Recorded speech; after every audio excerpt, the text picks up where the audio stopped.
1976 में इमरजेंसी के दौरान प्रियम्बल में सोशलिस्ट और सेकुलर शब्द जोड़ा गया था, उसको हमने सुप्रीम कोर्ट में चैलेंज किया हुआ है और आज उसी मामले पे सुप्रीम कोर्ट में सुनवाई हुई। मैंने माननीय सुप्रीम कोर्ट को बताया कि संविधान का जो प्रियम्बल है ये 1 दिन में या 2 दिन या 3 दिन में डिसाइड नहीं हुआ था, 7 दिन इसके ऊपर बहस हुई थी, उसके बाद ये प्रियम्बल फाइनलाइज हुआ था।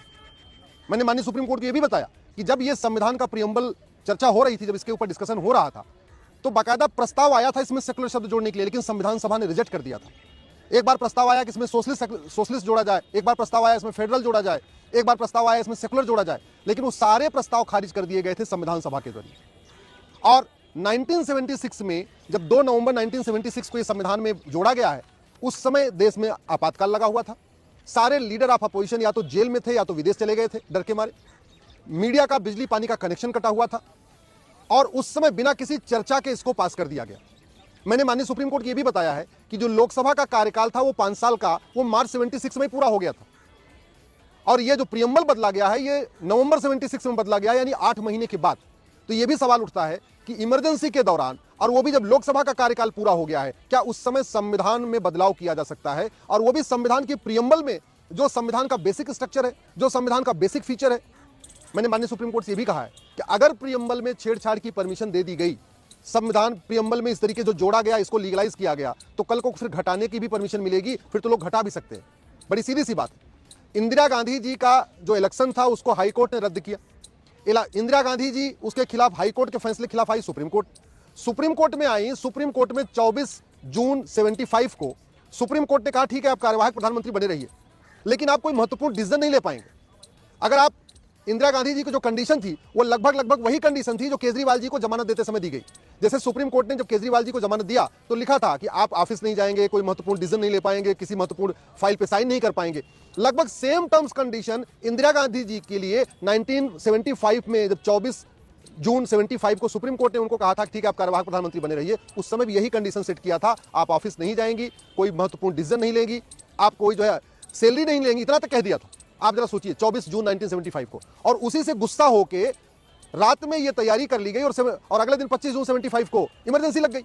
तो मैंने सुप्रीम कोर्ट को यही कहा कि एक तो उनको सुप्रीम कोर्ट से कोई राहत नहीं मिली, कायदे से उनको ऑफिस में जाना नहीं चाहिए था, कोई काम नहीं करना चाहिए था, उन्होंने इमरजेंसी लगा दिया, मीडिया का बिजली पानी का कनेक्शन काट दिया, सारे लीडर ऑफ अपोजिशन को जेल में डाल दिया। चलो ठीक है एक बार इमरजेंसी भी लगा लिया, लेकिन मार्च 76 में तो लोकसभा का 5 साल का टेन्योर पूरा हो गया। जो लोकसभा के सदस्य होते हैं उनको हम जनता 5 साल के लिए चुनते हैं कि आप 5 साल जाइए लोकसभा में जो काम करना है करिए, लेकिन 5 साल के बाद फ्रेश इलेक्शन होगा, फ्रेश जो सांसद चुने जाएंगे, फिर वो आगे नियम कानून बनाएंगे।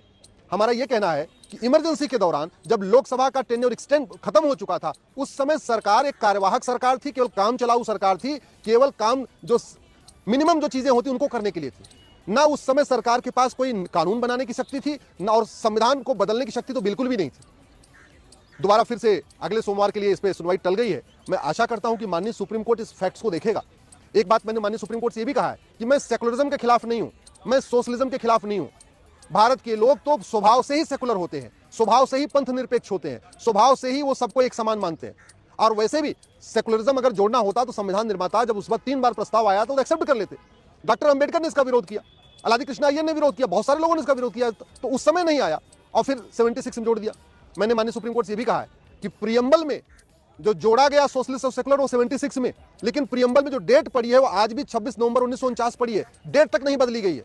दूसरा, प्रियम्बल जो बनाया गया वो संविधान सभा के द्वारा बनाया गया। आज भी प्रियम्बल में लिखा है कंस्टिट्यूएंट असेंबली, तो 76 में कंस्टिट्यूएंट असेंबली थी ही नहीं, 76 में सेकुलर जोड़ा गया और डेट आज भी 1949 की पड़ रही है। और सबसे इंपॉर्टेंट, अगर इसको ऐसे कंटिन्यू करने का अनुमति मिल गई तो कल को आने वाले टाइम में और कोई प्रधानमंत्री देश में इमरजेंसी लगा देगा और इमरजेंसी लगा के प्रियम्बल से सेकुलर भी हटा देगा, या प्रियम्बल में शरिया भी जोड़ देगा, या प्रियम्बल से जस्टिस निकाल देगा, या प्रियम्बल से इक्वालिटी निकाल देगा।